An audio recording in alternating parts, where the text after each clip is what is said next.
এই কি ব্যাপার, আজকে এত গ্রান বের হইতেছে, কি রান্না করলা? আজকে মজার খাবার রান্না করছি। হায় রে, তোমারে তো খেয়াল করি না। তুমি দিকে আজকে শাড়ি পরে পুরো একেবারে ই হয়ে গেছো, হ্যাঁ?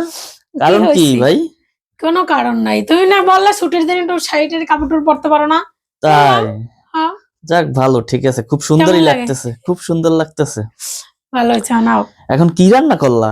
এই তো আজকে রান্না করছি, শুক্রবার একটু তো আলাদা খাবাই। হ্যাঁ, এই শুক্রবার দিন একটু তো আলাদা কিছু খাওয়াই। তা তো প্রতি শুক্রবারই খাওয়াও, তাই এই শুক্রবারে আবার কি খাওয়াবা আলাদা করে? এই শুক্রবারের আয়োজন এই যে। কি এই যে কি, এ তো সব ঢাইকে রাখছো। কই শুধু দেখি। সালাদটা দেখতেছি, আজকেও সালাদটা তুমি মাখো নাই। আজকে তুমি মাখবা। আবার এটা কি, এটি কি? একটু পাতাকপি ভাজি। ও, এটা পাতাকপি। আবার এটি কি, সাদা ভাত? হ্যাঁ, সাদা ভাত। এইটাই কি, এইটাই কি? এটা হয়েছে গিয়া পোলাও।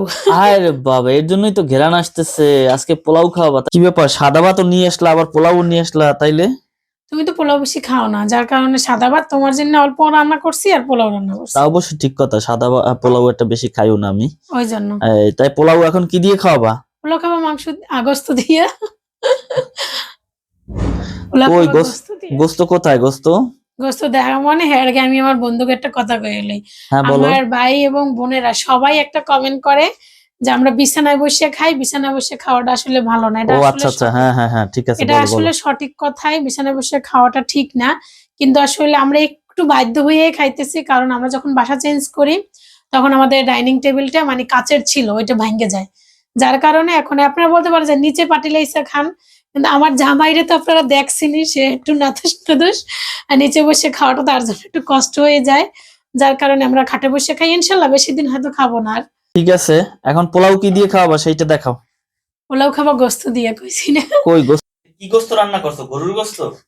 না, গরুর গোস্ত রান্না করি না। গরুর গোস্ত যে দাম বাবা, ওই কয়জনে খাইতে পারে এখন? মুরগির গোস্ত রান্না করছি। তাই? হুম। কই তাহলে দেখাও মুরগির গোস্ত। এই যে, দেখো কেমন হয়েছে জানি না, খাইয়ে দেখবা। কালার তো অনেক সুন্দর দেখাইতেছে। হ্যাঁ, এই যে গরুর না, গোস্ত। ভালোই হয়েছে মনে হয়। গরুর গোস্ত তোমার। না ঠিক আছে, গরুর গোস্ত হয় না, পরে খাওয়া যাবে না। হ্যাঁ, এটাই। আর গরুর গোস্ত খাইতে হবে পোলার সাথে এমন কোনো কথা নেই, মুরগি দিয়েও অনেক ভালো লাগে। তাইলে গরুর গোস্ত দিয়েও ভালো আচ্ছা, লাগে। তোমার কাছে একটা কথা জিজ্ঞেস করি। হ্যাঁ? তুমি মাটির মাটির থালে কেন ভাত খাইতেছো? আমার কাছে ভালো লাগে। হ্যাঁ, মাটির প্লেটে খাইতে আমার কাছে ভালো লাগে। তাই? একটা অন্যরকম কেমন জানি একটা, আমি জানিই না কেন খাই, কিন্তু আমার কাছে অনেক ভালো লাগে, মানে একটা শান্তি শান্তি মজা পাই মনে হয় যেন বেশি, এই জন্য মাটির প্লেটে খাই আমি। তাই বেশি তৃপ্তি পাও? হ্যাঁ, তৃপ্তি পাই বেশি। ও, তাই তুমি সালাদটা মাখবা না? হ্যাঁ সালাদ তো অবশ্যই মাখবো। আও মাহো খাই। অবশ্যই খাবো।